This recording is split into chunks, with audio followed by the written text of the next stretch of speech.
Okay, so welcome to my devlog video, and if you're new here, I'm building a product called the call screener for the iPhone. It's meant to filter incoming callers on your phone using something called the call screener and your call assistant. That's really it, to solve your disruptions day to day and help you become more productive. So the first thing that I did this week is actually transition the text-to-speech engine of the application to a WebSocket system.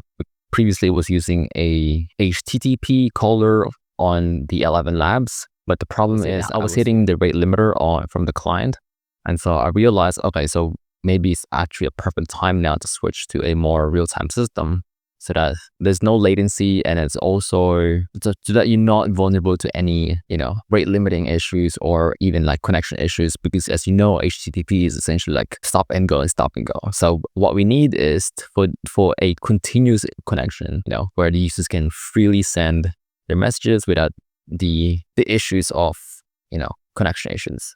All right, so that's that. So that was really easy.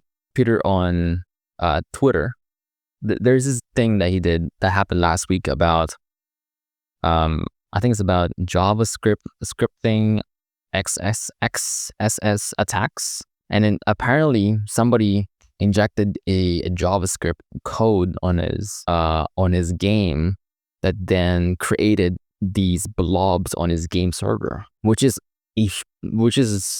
kind of dangerous if you're running something that's meant to be protected, something that's for financial stuff. So what I decided to do is actually, because I was paranoid of this happening, I decided to like secure down the server, add even though it's already secured, it's already on HTTPS, it's already encrypted. It's like even if they steal it, they're not gonna decrypt it. It's almost impossible. It's almost randomized. The issue is that I didn't have any validation for inputs. I didn't have a more robust scripting security system on the server at least, and so I decided to just make sure those things are now added.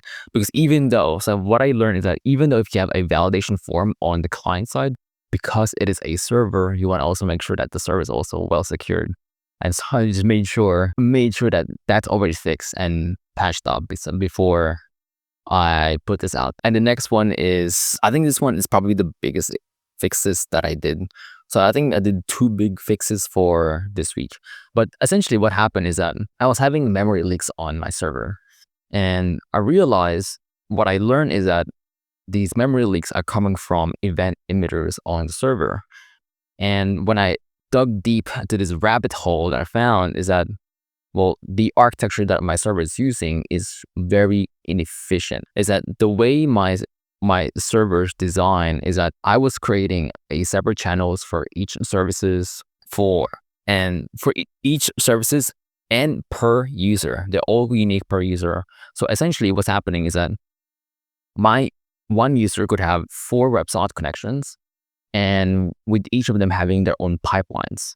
And so when I realized how this is a terrible idea because of how expensive it is to actually run WebSocket systems.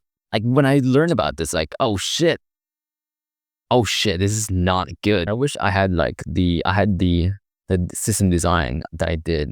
But essentially what I did is I had to go back and actually redraw how the system is running. What could be the possible designs to make the system more highly performant, more reliable, more durable, and even more scalable. So because those were the things that I was concerned about, especially when you're running on real-time systems. And this is clearly not how you do it. This is more expensive in terms of infrastructure costs. It's unscalable because you're essentially saying there's going to be 4 WebSocket connection per user and 4 pipelines on top of that, right? And so if you think about it, this is not a smart idea to do. And I think one of the things that came down to realization is that this was working for myself. Like, I think if you just put yourself in my position, like this was working under the context that I was only going to be the one using it. But now it's like, okay, now I'm thinking about production stuff. I'm thinking about serverless. I'm thinking about actual infrastructure, actually scaling to more than just myself. I realized this is not a good idea. And so it's a good thing I caught that. And then I did like a pros and cons of all the possible design options that you could do. So you could have multiplexing type of design where you can have one WebSocket connection per user, but you still keep each of the channels per services that are generic for all these services that applies to every one of the users. So let's say there's only going to be fixated number of channels, which is, let's say in this case it will be 4, and one WebSocket per user connection.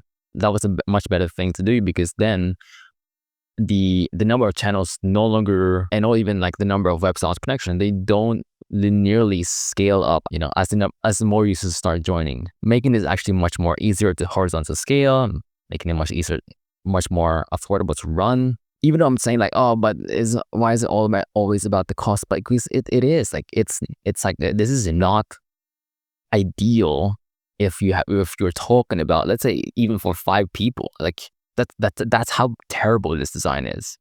And I probably put like the charts that I created with Claude, because I think that'd be a much better idea. And so I continued working on migrating everything. Now I'm running on like a singleton, so one Redis connection, one listener for all the services that I'm using. The downside of using this type of system design is that you're gonna need some form of way of filtering each of the messages, so then redirect them to the right user. And so I think what I did is I created like this message envelope system where each of the envelopes, each of the payloads are then have their own unique call ID and then their own user ID, so that we can then ensure that that person gets the right message, that's related to them. And also one of the downsides of using this design is that because it's only one WebSocket connection, and there's only one unified Redis channel, it could also act as a single point of failure. And so what I did here is I actually created a retry failover kind of type of thing. Make sure that if something does go wrong, we would immediately try and reconnect the system. I think that's one of the downsides of using the Redis pub sub model, is that they're not saved.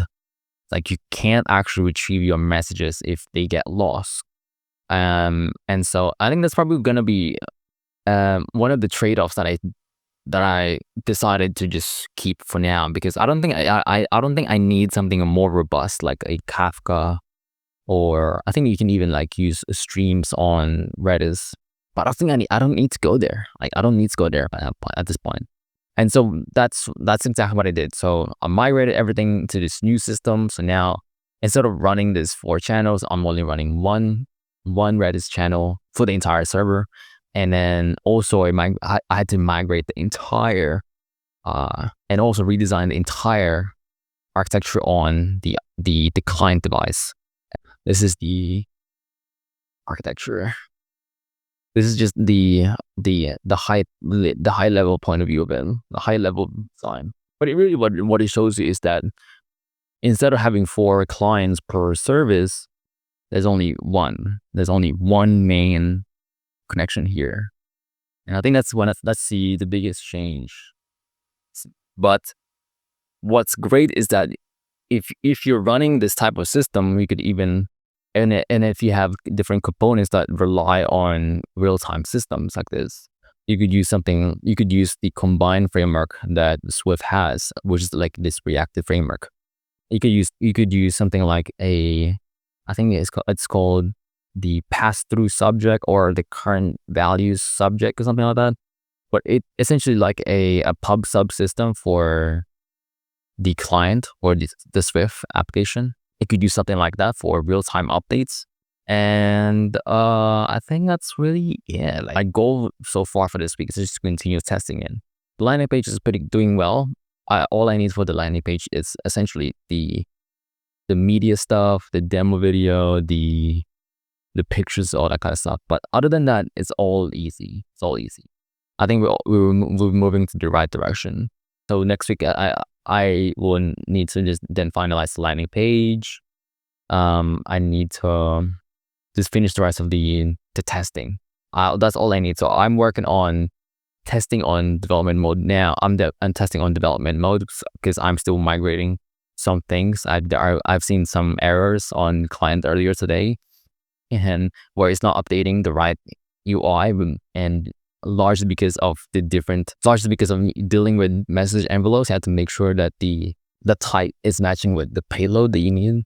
That's one thing, just to keep in mind there. It's like if you work on this type of stuff, and then after this testing period, I need to go through the production testing type, and which I'm pretty confident that it's gonna just do fine, because now I know exactly how to work on test flight testing on the test flight, which I learned on the previous video. And so if you are interested in that kind of thing, and if you're on test flight for the first time, I would highly recommend that here.